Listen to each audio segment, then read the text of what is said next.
professor Roberto Ferreira. Estou aqui para colocar para vocês vídeo 17, gestão de processos de extrusão.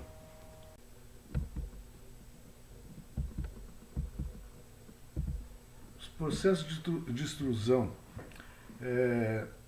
como é que dá partida num produto determinado, em alguma coisa que se queira fazer com o objetivo de entrar no mercado, ganhar dinheiro, ou se tem alguma ideia de um produto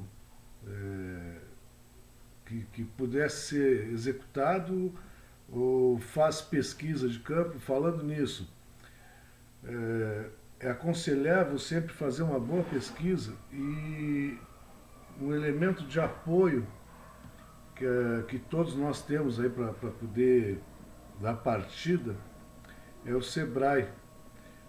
O Sebrae é um dos S's aí do sistema, né? Que se a gente tem ideia de fazer alguma coisa, dá para pesquisar com eles. Isso é gratuito. E eles dão uma boa ideia de mercado, de localização, tá? Então é fácil de consultar e é tranquilo de fazer isso aí, tá? Então fica aí uma dica: se quiser fazer alguma coisa, empreender, procure um Sebrae antes, tá? Mas a partir da ideia daquele produto, tem que se buscar pesquisar o que são os processos e tecnologias disponíveis para fazer esse produto. Muitas vezes em extrusão tem mais de uma maneira de se obter um mesmo produto, e tem que ver qual é a vantagem e desvantagem de cada um deles, né? Buscar por demanda desse produto no mercado e os valores, os preços que são praticados, né? E verificar muito direitinho também o que são exigências de normas e de clientes, porque isso pode impactar no valor do produto, né?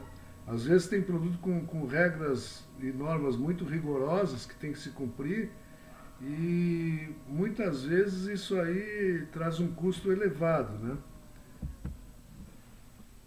A partir do processo de tecnologia, verificar qual é o tipo de mão de obra, qual é a habilitação que tem que ter, qual é a capacitação e habilitação que tem que ter essa mão de obra, né? Então, existe no local que a gente está pretendendo, não existe, vai ter que formar os insumos para esse produto. Onde é que estão localizados? Existe próximo, não existe, tem que importar, tem que trazer de muito longe. Custos de insumos, né? E o custo da mão de obra também. A partir do processo de tecnologia e de demanda de preços, também vai se definir por equipamentos e a localização do empreendimento, né?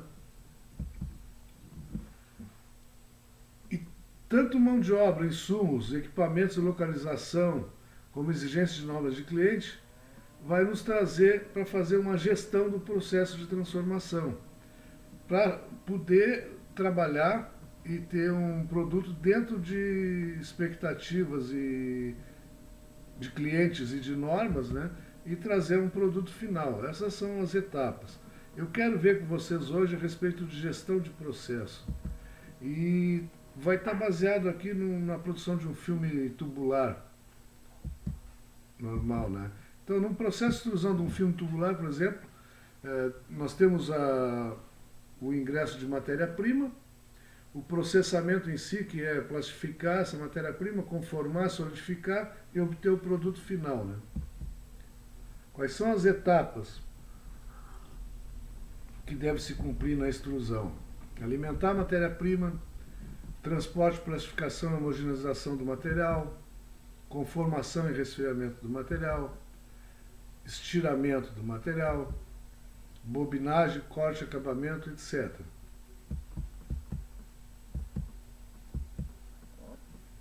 No processo existe a taxa de resfriamento, a taxa de deformação longitudinal e transversal, temperatura do material, pressão do material na matriz. Esses são os principais parâmetros de processo. Então, os padrões operacionais para isso aí, a taxa de resfriamento, taxa e velocidade, né? Então vai depender da vazão e temperatura do ar de resfriamento, o estiramento, taxa de deformação e longitudinal e transversal, os padrões operacionais é a velocidade de tiragem e a razão do sopro junto com a linha de névoa, né? A altura da linha de névoa. Temperatura do material vai depender da temperatura do cilindro, velocidade de rotação da rosca, que vai dizer se vai ter um maior ou menor cisalhamento do material, vai mexer com a temperatura, né? Vai influenciar. E a contrapressão, que tem a ver com o sistema de telas, placa perfurada, o tipo de matriz.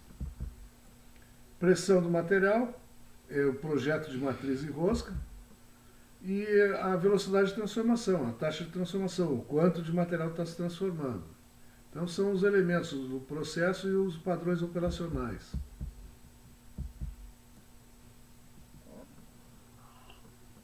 Alguns conceitos de controle estatístico de processo que tem que estar sempre presente, né, que a gente tem que ter em mente. Existe sempre variabilidade, as peças jamais serão idênticas. A diferença pode variar de grande a quase inexistente. Fontes dessa variabilidade: pequenas diferenças que vão depender da habilidade do operador, alteração gradual do processo por desgaste de equipamento, por exemplo, alteração brusca de processo, procedimento inadequado, falta de energia. Para gerenciar o processo tem que se investigar as causas dessas variabilidades, né? Então, causas especiais, o operador vai atuar. Em causas comuns ou diversas, pequenas causas, vai ter que haver supervisão desse processo, localização do problema, dispersão.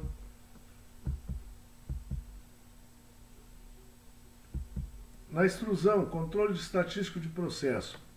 O que se verifica?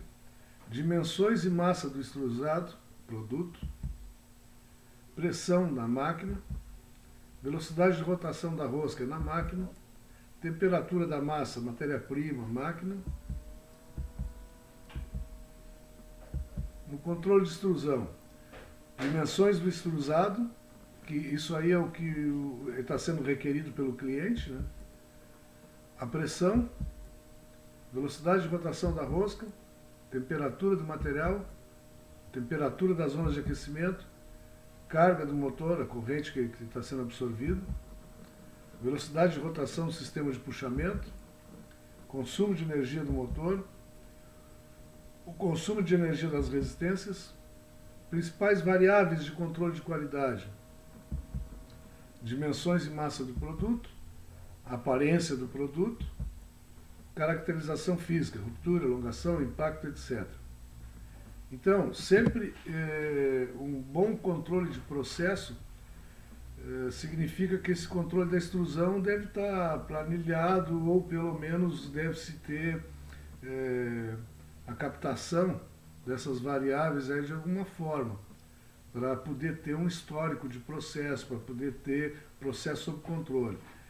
E as variáveis para controle de qualidade é a exigência para que o produto seja aprovado, né? Então a primeira coisa é a aparência, a dimensão e massa, e depois fazer uma caracterização física.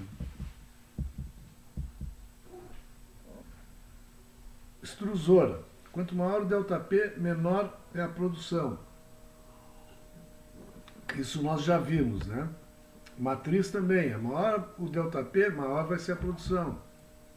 Viscosidade do material vai determinar a taxa de cisalhamento ideal para esse material numa matriz. Ou seja, o tempo de residência é a velocidade com que o material se desloca na matriz, o tempo que ele permanece dentro da matriz, né? Para obter a conformação otimizável desse material. De acordo com a produção que se deseja para um determinado material, produção, viscosidade, taxa de cisalhamento ideal, se calcula a área de passagem que deve ter a matriz. Variando-se somente a viscosidade do material, o comportamento de produção ideal sofrerá variações. Isso tudo a gente já viu. E agora eu convido vocês para um exercício de planejar uma produção. Isso vocês vão ter que ter sob domínio, é uma coisa básica para poder calcular uma produção, né, e saber trabalhar. Inclusive na continuidade do estudo de vocês na escola, vocês vão ter que utilizar isso no quarto ano para poder fazer uma programação. Então, supondo que você é supervisor de produção de uma empresa produtora de sacarias plásticas, de polietileno de baixa densidade e polietileno de alta densidade. Possui variadas linhas de extrusão com inúmeras matrizes, que possibilitam trabalhar com grande amplitude de larguras e espessuras de paredes de filmes tubulares, de ambos polímeros. Aí um cliente está solicitando 50 mil sacos, 50 mil sacarias de polietileno de baixa, com a espessura de paredes de 40 micrômetros, largura tubular de 400 milímetros e comprimento de 500 milímetros. Outro pedido, 50 mil sacos de polietileno de alta densidade com espessura de 30 micrômetros de parede, largura tubular de 300 milímetros e comprimento de 500 milímetros. Já vamos deixar claro, né, que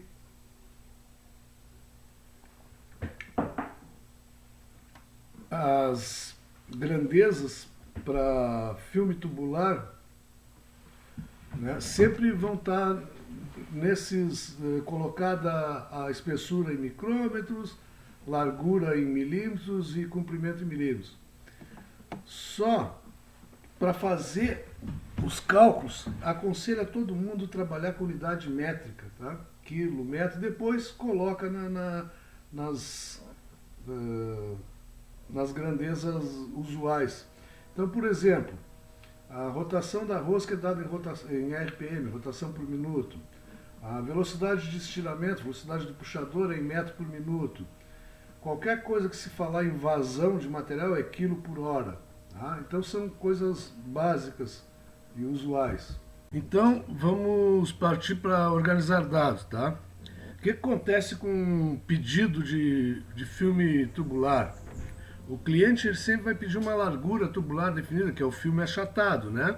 A largura tem que ver com esse diâmetro do balão, né, para dar a largura adequada. A espessura de parede também solicitada pelo cliente. Essa figura a gente já conhece, já viu anteriormente. SV aqui é a velocidade de tiragem do filme, que é proporcionada pelos carro puxador, né? D minúsculo aqui é o diâmetro da matriz e S é a folga, a abertura da matriz. H é a altura da linha de névoa e o QR é a vazão de massa fundida proporcionada pela extrusora.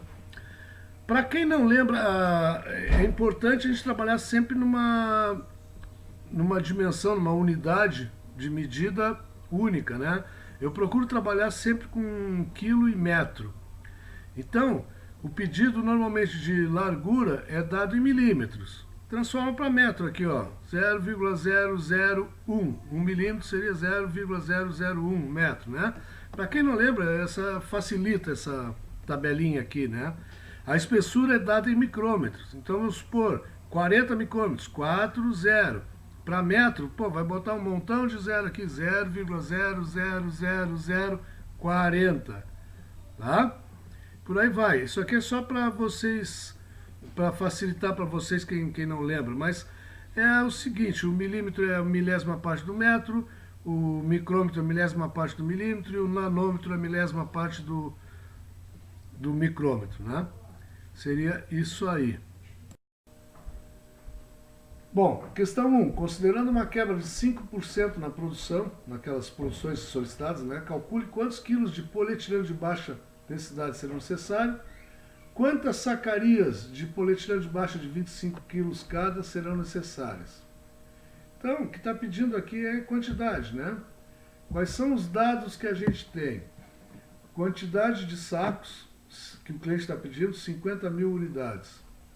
Espessura de parede, 40 micrômetros. Já estou transformando aqui para metro. Tá? Então, 0,404 metros, espessura da parede do filme.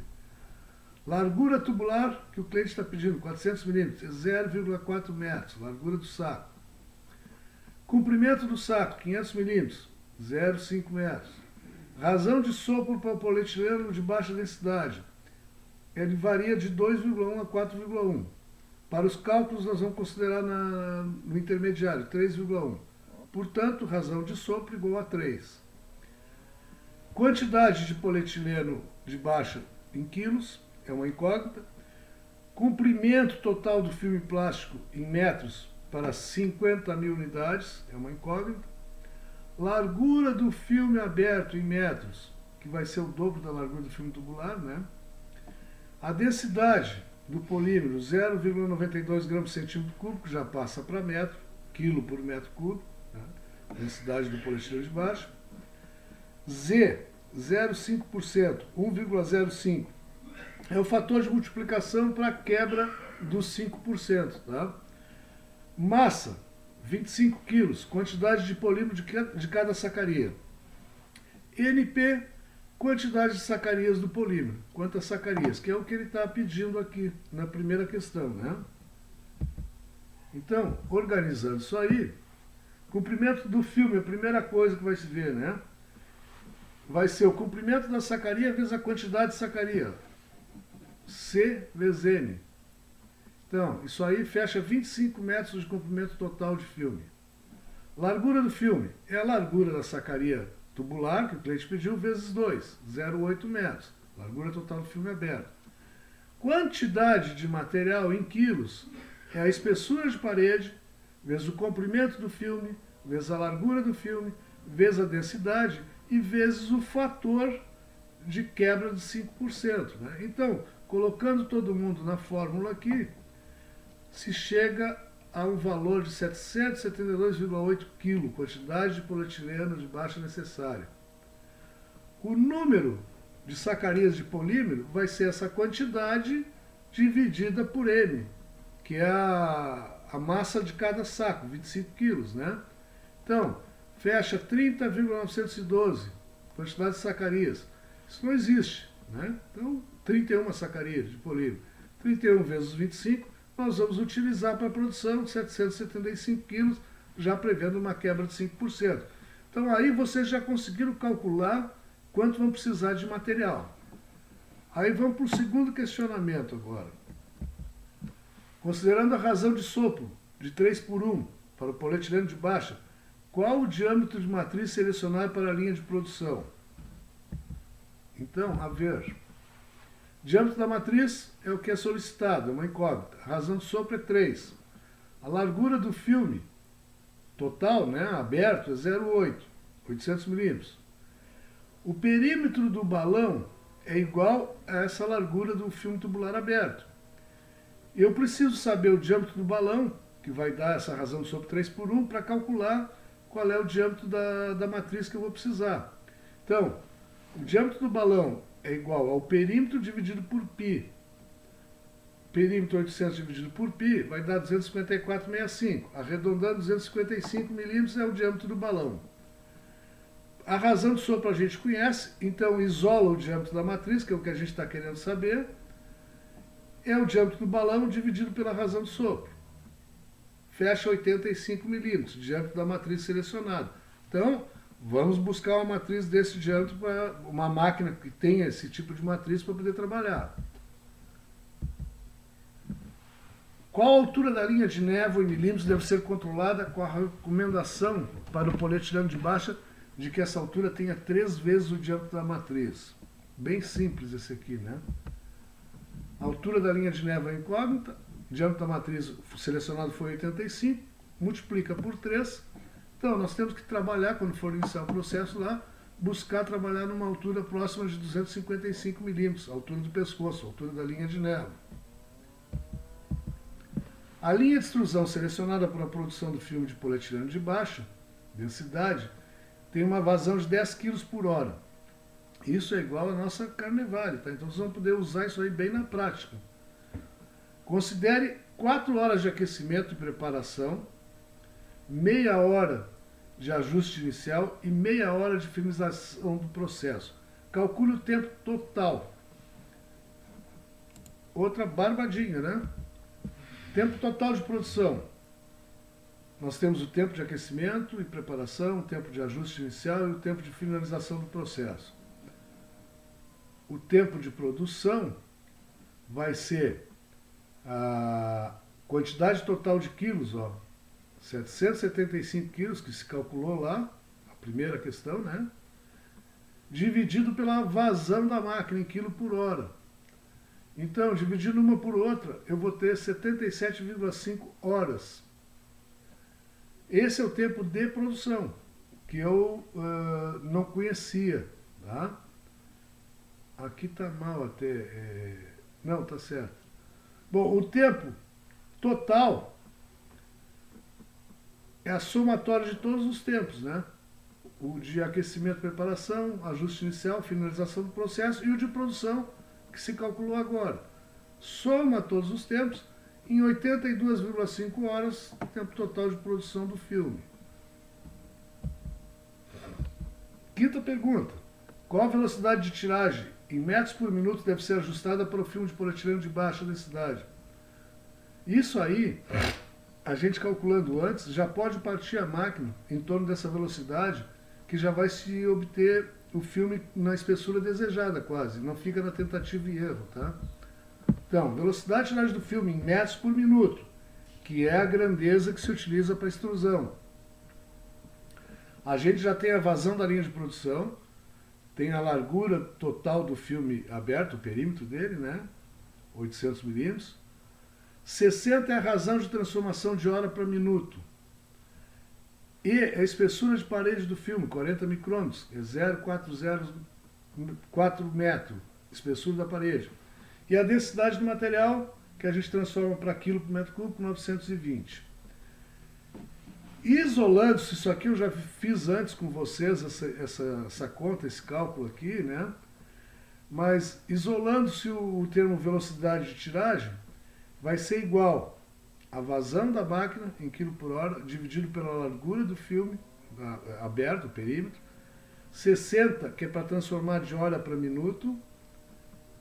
Então, vazão total divide a multiplicação de largura total do filme por 60 por espessura de parede por densidade. Fazendo-se isso, vai se obter uma velocidade de tiragem do filme de 5,66 metros por minuto.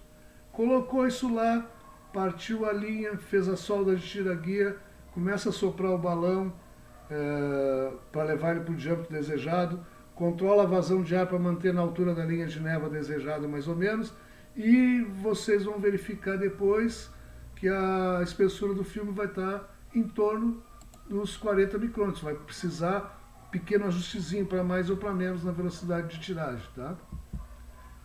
Considerando uma quebra de 5% na produção, calcule quantos quilos de PAD serão necessários. Bom, aqui é a mesma conta de novo para sacarias de polietileno de alta que o cliente pediu. Então, aquela mesma continha lá, tá? Tudo de novo. Aí tem a resolução, comprimento total de filme, largura total do filme aberto, a quantidade total de PAD. Então, a quantidade fechou em 444,15 quilos e divide por 25 dá 17,66. Isso aí são 18 sacarias, vezes 25, 450 quilos. Aí a razão de sopro é de 5 por 1, diâmetro da matriz, partindo para o cálculo, mesma coisa que se fez para a outra, né? Vai se chegar a um diâmetro do balão de 191 milímetros, o diâmetro da matriz é o diâmetro do balão pela razão de sopro, 38,2. Não existe uma matriz de 38,2. O mais próximo a ser selecionado é de 40 milímetros. Portanto, recalculando a razão de sopro, vai ser 191, que a gente precisa para o balão, que é para obter a largura do filme exato, dividido pela matriz de 40, que é a mais próxima. Vai dar 4,775. Isso aí, bem dizer, 5 por 1, né? Altura da linha de névoa, a gente sabendo que a recomendação para o polietileno de alta densidade é de 8 vezes o diâmetro da matriz. Então, 8 vezes o diâmetro da matriz, que é 40, a altura de linha de névoa que tem que se trabalhar está aí em 320 milímetros de altura.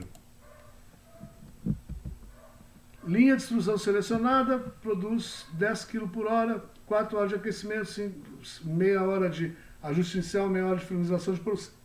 Mesmo cálculo que se fez para baixa densidade, né?